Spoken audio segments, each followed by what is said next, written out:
কাহানিও নোহোৱা বানত বিধ্বস্ত অবিভক্ত শিৱসাগৰ জিলা নাগালেণ্ডৰ ডাৱৰ বিস্ফোৰণ আৰু মুখলধাৰ বৰষুণৰ ফলত অভাৱনীয় বানত বুৰিল শিৱসাগৰবাসী কেওফালে কেৱল হাহাকাৰ পৰিৱেশ য'তে ত'তে ওলাইছে বানাক্ৰান্তৰ মৃতদেহ পৰিস্থিতি ইমানেই ভয়ানক হৈছে যে নিশা ওখ দলং আৰু ঘৰৰ ছাদত বহি প্ৰাণ ৰক্ষা কৰিবলগীয়া হৈছে বানপীড়িতই শিৱসাগৰ সোণাৰী নাজিৰা আমগুৰি এতিয়াও বিপদগ্ৰস্ত মূলতঃ সোণাৰী নাজিৰা শিৱসাগৰ আমগুৰি দিখো আৰু জাজিয়ে লৈছে ভয়ংকৰ ৰূপ দিচাংপানী গাঁৱত গড়কাপ্তানি বিভাগৰ পথ ছিগি সৃষ্টি হৈছে ভয়ংকৰ পৰিৱেশৰ কেইবাটাও অঞ্চলত হুৰাহুৰে সোমাইছে পানী মৰাণজান ধেমাজি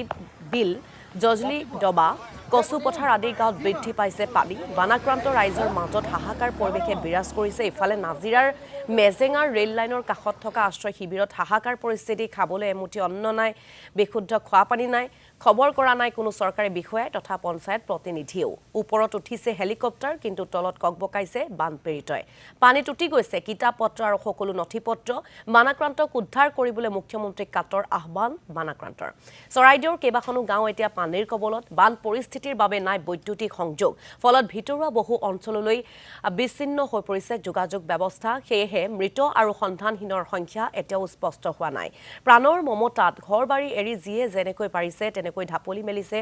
নিৰাপদ স্থানলৈ পৰিস্থিতি এনে এটা পৰ্যায় পাইছেগৈ যে পৰিয়ালৰ লোকৰ মাজতেই যোগাযোগ বিচ্ছিন্ন হৈ পৰিছে আশ্ৰয় শিবিৰৰ অভাৱত পথৰ ওপৰতেই ত্ৰিপাল তৰি যি পাইছে হিজাই খোৱাৰ ব্যৱস্থা কৰিছে বানাক্ৰান্তই প্ৰশাসনৰ ফালৰ পৰা খাদ্য হওক বা খোৱা পানী ত্ৰিপাল আদি নামত হে যোগান ধৰা হৈছে যদিও হিয়াও এপাচি শাকত যেন এটা জালুক টাইপ হৈছে পূৰ্বে কাহানিও এনে পৰিস্থিতিৰ সন্মুখীন নোহোৱা বাবে আলৈ আথানি নোহোৱা হৈছে বানাক্ৰান্তৰ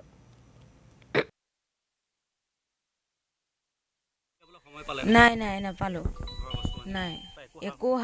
সুবিধা পোৱা নাই টিউবৱেলৰ পানীত টিউবৱেল ডুবি গৈছে পানী খাবলৈ অসুবিধা হৈছে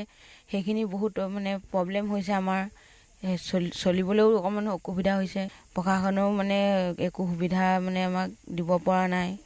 পানী নাই খাবলৈ এতিয়ালৈকে একো পোৱা নাই আমি যোৱাকালিৰ পৰা গোটেইখন ঘৰ আমাৰ ডুবি গৈছে পানী নাই টিউবৱেল নাই গোটেইখন ডুবি গৈছে আমি ৰাস্তাতে আমি বহি আছোঁ আৰু একো টেনশ্যন নাই একো খোৱা ব্যৱস্থা একোৱেই নাই কালিৰ পৰা আমি তেনেকুৱা ইয়াতে ৰাস্তা পদূলিতে আমি বহি আছোঁ একো নাই এতিয়ালৈকে একো দিয়াই নাই তেখেতে আমাক নাই পোৱা একো নাই পোৱা পানীতে আছোঁ আৰু এতিয়া ধৰি লওক ঘৰৰ বস্তু বাহানি উলিয়াব নাই নোৱাৰিলোঁ চব হানি হৈ গ'ল যেতিয়াই আচলতে এনেধৰণৰ এটা চিটুৱেশ্যন এটা ক্ৰিয়েট হয় বানাক্ৰান্তৰ মাজত হাহাকাৰ হয় তেতিয়া দেখোঁ আমি চৰকাৰী বিভিন্ন ধৰণৰ আচলতে আঁচনি ঘোষণা কৰা হয় বা বান সাহায্য দিয়াৰ নামত আচলতে কোটি কোটি টকা আচলতে ব্যয় কৰা দেখা হয় কিন্তু যোৱাকালিৰ পৰা এটা অবাঞ্ছিত পৰিৱেশ জয়সাগৰত হৈছে ইয়াত আপোনালোকে দেখিছে আশী ঊৰ্ধৰ ককা আইতাসকল আছে যাৰ আচলতে কালিৰ পৰা আচলতে ইয়াত ৰাস্তাৰ ওপৰতে থাকিবলগীয়া হৈছে আমি দিনৰ ভাগত যেতিয়া আহিছিলোঁ ইয়াৰ কণ কণ ল'ৰা ছোৱালীহঁতে আচলতে এটুপি খোৱা পানীৰ অভাৱত আচলতে ইয়াত কান্দি থাকিবলগীয়া এটা পৰিৱেশ হৈছে গতিকে এনেকুৱা এটা পৰিৱেশ হোৱাৰ পাছতো ইয়াত তিনিগৰাকীকৈ মন্ত্ৰী যোৱাকালি আহিলে কিন্তু এইডোখৰলৈ অহাৰ কাৰণে তেওঁলোকৰ আজৰি নহ'ল শিৱসাগৰ বিধায়কজনে ইয়াৰ পৰা 20 মিটাৰ আগলৈকে আহিলে বুলি আজি শুনিলোঁ কিন্তু এওঁলোকৰ কাষলৈ অহাৰ আচলতে সময় গোটাব নোৱাৰিলে গতিকে নিশ্চিতভাৱে জিলা প্ৰশাসনক আমি গৰিহণা দিছোঁ